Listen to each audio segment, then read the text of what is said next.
Yeah, I mean, it's one thing to see something as a layout on a piece of paper. It's another thing to see it three-dimensionally, and it's amazing, actually. It's like way kind of more and more extensive and bigger and better than I imagined. That's really great. I think you did an amazing job.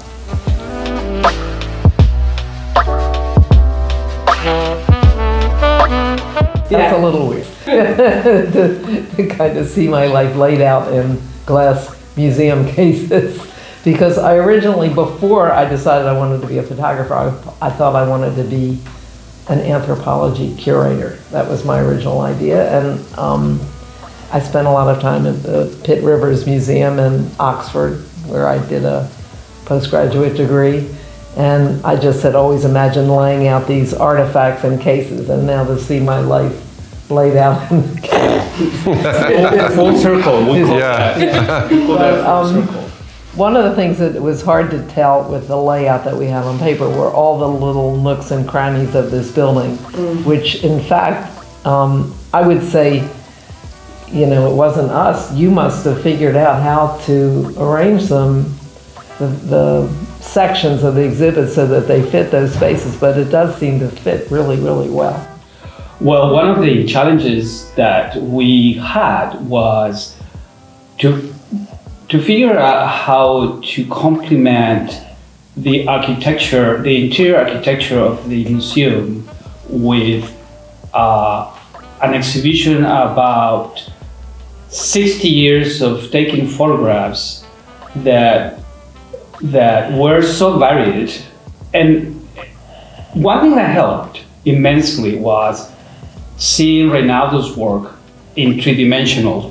When we did the Zoom with Reynaldo and Michelle, and we, up to that point, everything was flat. True. Yeah. But they walk us through. We kind of were flying through the space. And that actually, when I saw that, when we saw that at your house, that's when I felt a complete sense of relief, thinking that things were working out. Up to that point, it was just flat. They were all flat. It was so hard to tell how one wall was facing another wall, and whether they related to one another.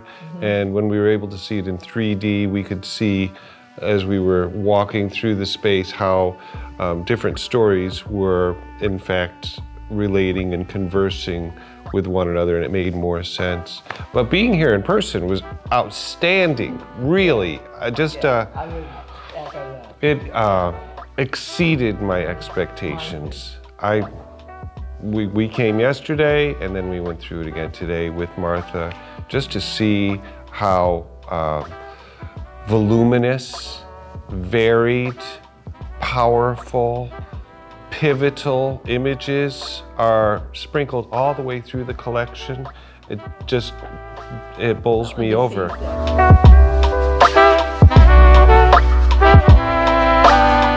No.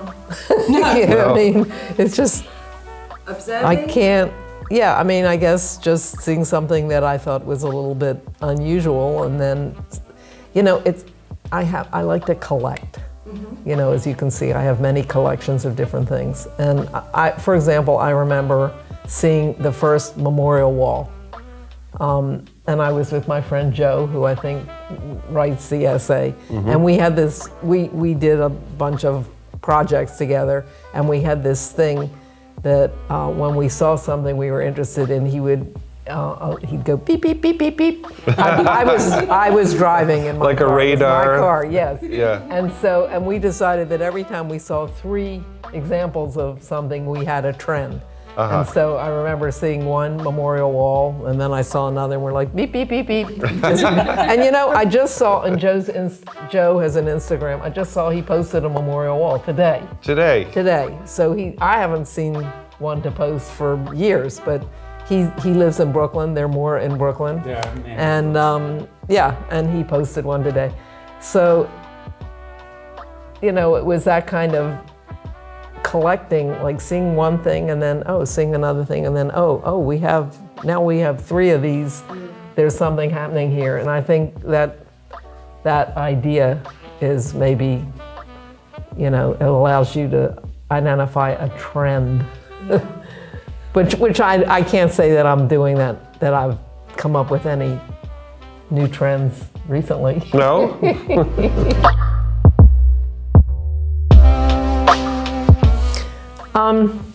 You know, I've come out of a bit of an academic background where I know, and so many people are contacting me about research. They're doing a PhD or just, sometimes just in high school. I'm writing an essay, could you, blah, blah, blah. And I think there's so much that's been published on this movement, and people are saying that it's the biggest movement, the biggest art movement in the history of the world, which in fact could be true. And I think that's because of we didn't have internet before, and now people can, you know, spread their art in ways that they couldn't. It's not to say that I'm never going to say that the art is the best art in the world, but it may be the most prevalent movement. And we need, you know, future generations need to be able to figure out how did this happen. And my hopes for the library here is that this can be a place that, you know, the people worldwide could contact the library and come and do research. And even if we don't have the exact book here, maybe in the bibliography, we can create an extensive bibliography and then they can go find something that maybe we're missing in the physical space here. Yes. But, you know, I don't know any other libraries that are in the works. There are no other libraries who are going to have such a unique collection encompassing graffiti, street art, installation art, and there are many tributaries that go into it and shoot off of it. There's a lot of scholarship that has been coming up in the last decade particularly. There are white papers, there are courses, academics are studying full semester courses on everything from the situationists to graffiti to détournement to you know, all sorts of terminology that isn't normally commonly associated, or practices that are commonly associated with, you know, the core of graffiti style writing. And it's been our collective interest to create a central location for scholars to come and really dedicate themselves to studying and to synthesizing this information and releasing publications that help us better understand and demystify the context of how this is all being created. We really need that because there are a lot of people asking similar questions right now. And it's unusual that I can just point to one source to give them the answer. And I would love it if this place was the source to find those answers. I mean, that would be amazing. I would love that too. I mean, the thing is that a lot of these books, and I also have zines, I have more to give you, are very small editions and are not going to be easy to find in the future. Already, some of them are extremely expensive, and I would say 10, 20 years from now, you're not going to be able to find them. They'll be impossible to find. Now's the time that it needs to be gathered. Because there's going to be more and more stuff that's only going to be digital.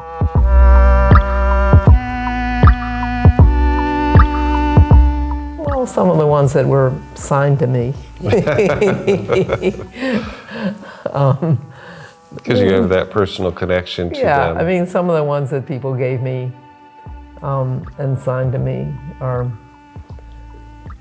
I mean, for example, one of in the boxes that I'm sending over, I have these Xerox ones from Falco in South Africa, and he did the first South African publication of, and his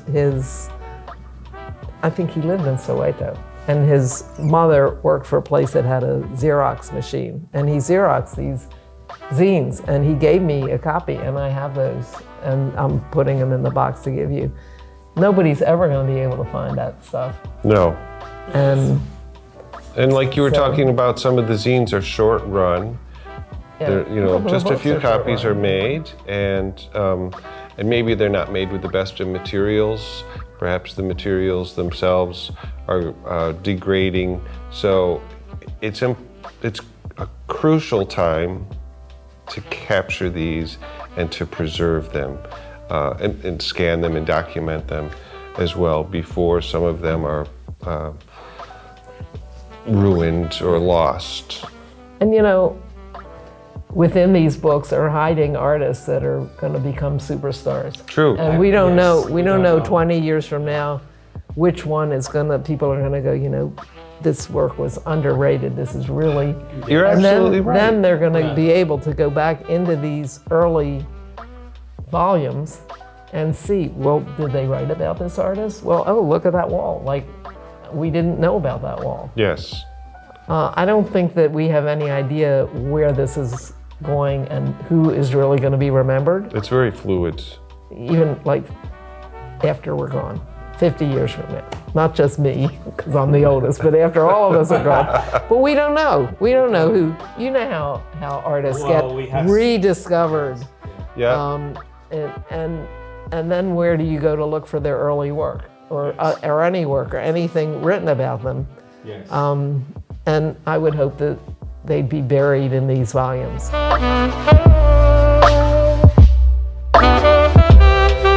Well, Martha speaks about exclusivity, but at the same time, she's been very egalitarian about her approach, without passing judgment per se, except perhaps personal taste.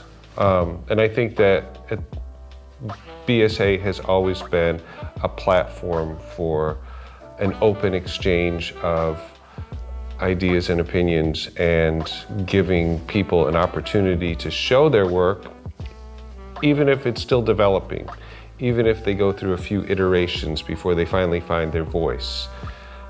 Not wishing to be exclusive has enabled Martha also to discover someone who later developed.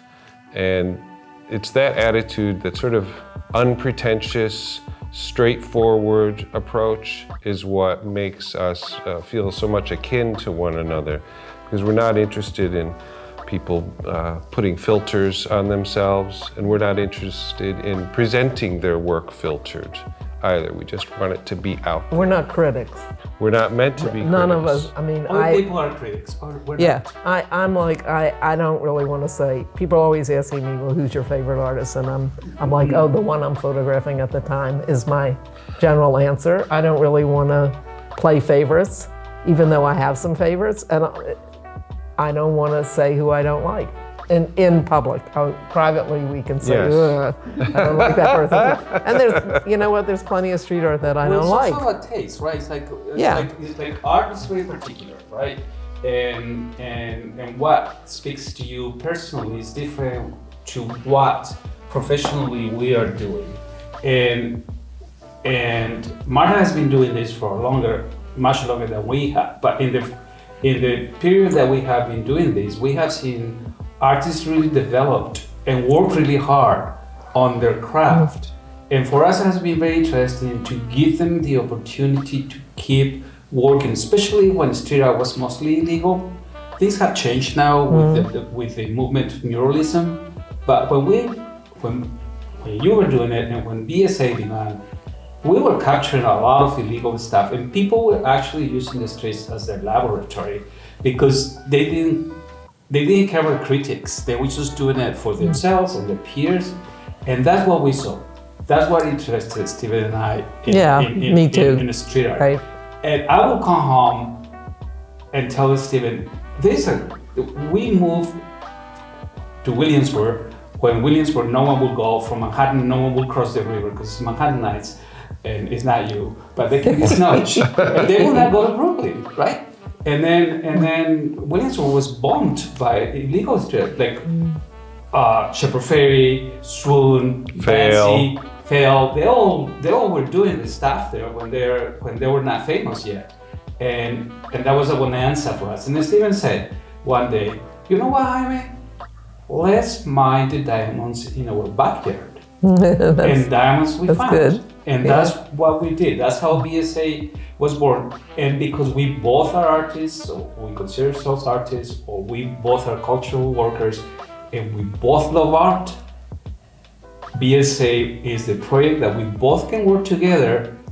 Nothing gets lost in translation, and that's the thing that we don't fight about. Right. Almost never fight about BSA, ever. Yeah. Oh, good. We don't, because we totally understand it. It's organic. It's organic.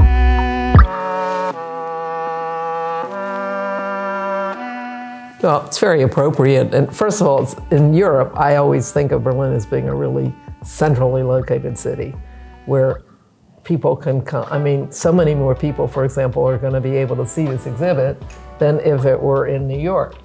So many more different kinds of people. Yes. And for so long, Berlin has been central to the graffiti movement. I mean, maybe they got some of it from New York, but not all of it. No. They had their own graffiti going on. It's just the particular New York style writing that has traveled to Berlin, but I think they were already writing on walls. I don't really know, I don't know the complete history of Berlin graffiti. We can't pretend to know the complete history of graffiti, but you talk about style, and I think about the term meeting of styles, and I think of Berlin as a complete meeting of styles. It's a multi-culture. There are so many different kinds of art influences that are all coming together in Berlin all of the time. And it is a real meeting of styles. You see a lot of interaction. There seems to be less concern about the rigid definitions that previously existed. I see a lot of combinations of art working with one another.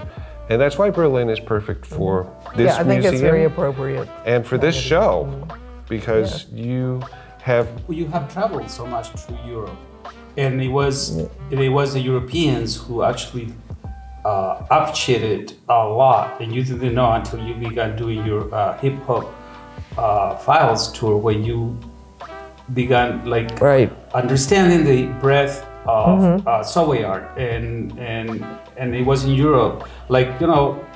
For many artists, is no one is a prophet in their own land. And we are loved somewhere else. I'm better known in Europe than I am in New York. So I think in the essay that Dr. Bright and Mr. Terboven wrote for the catalog, there is a line that they say that Urban Nation or the foundation or the company have as a responsibility to the city.